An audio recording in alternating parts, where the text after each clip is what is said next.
guys. I've had something on my mind the past couple days that I thought I wanted to talk to you about.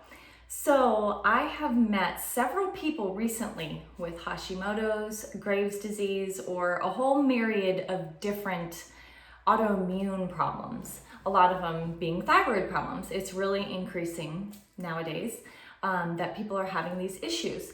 So one very common theme with all of these people that I've met recently that I've talked to, they've had some sort of deep emotional trauma, usually something that they could exactly pinpoint. Like one girl, it was her husband passing away. Another person, it was some family trauma that happened during this past 2020 and a lot of losses in the family, not necessarily death, but a lot of people breaking apart. So it really brought me back to when I had Graves' disease, and I realized that so much of my disease was an emotional issue, okay? So I started off by healing through my nutrition and then my workouts and then cleansing. And it really was the last phase when I came to realize that so much of it was emotional. I never really thought of myself as a person that had emotional trauma or emotional baggage or things that I had been through.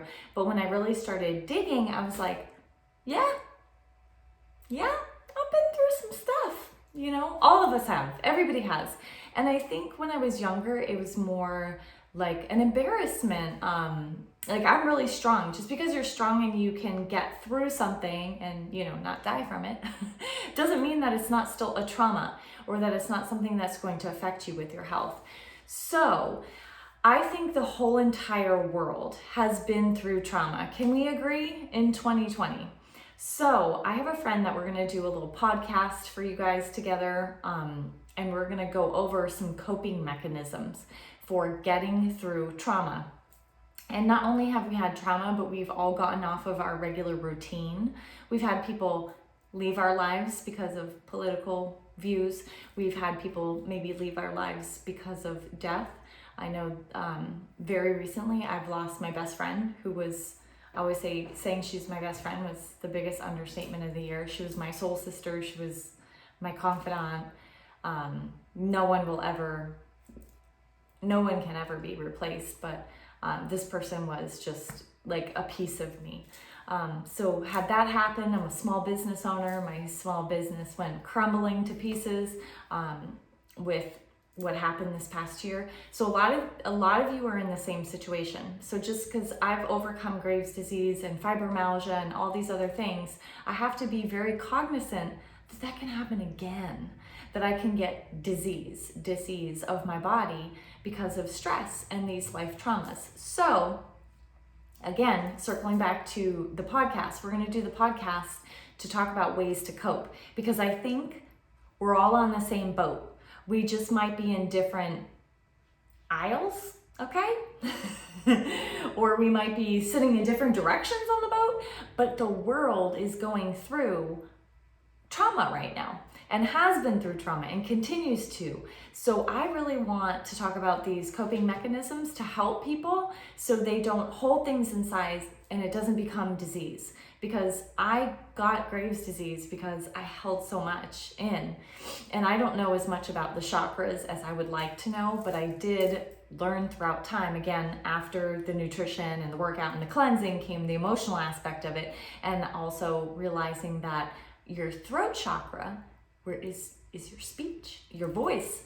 And mine was very closed for many, many years for many, many reasons. And I didn't have a voice. So if you know me today, you find that really hard to believe. But back in the day, I didn't have a voice. And your thyroid's right here.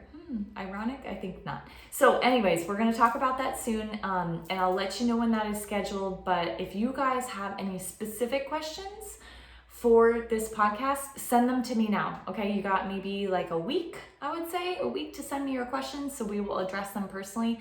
And if anybody has very specific situations that you need advice on, but we're really going to touch on coping. We're going to talk about the problem a little bit, but then we're going to talk about the solutions and how to cope. Okay, so if you guys need specific, you're like, this is my story, I need to know how to cope with this, send me that message, DM me, send me emily@emilyreynolds.net. And if you have my cell phone number, just text it to me. Okay, so we want to help you guys. And like I say, we are all one. We're in this together, and use this opportunity to ask me these questions so we can help you and we can all heal our traumas together. I mean it. I want to help. So send me your questions, and I appreciate it. And I'll let you know when that podcast is scheduled.